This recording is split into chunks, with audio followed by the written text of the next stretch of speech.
সুৰজিতৰ হাতত তোমাৰ মিলিব অচিৰেই তোমাৰ মিলিব মৰণ।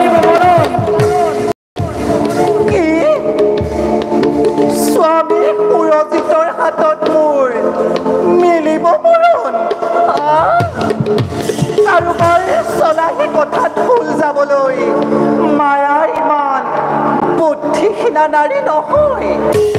মই বলেৰে নোৱাৰিলেও চলেৰে মোৰ কাৰ্য কৰিম সমাপন।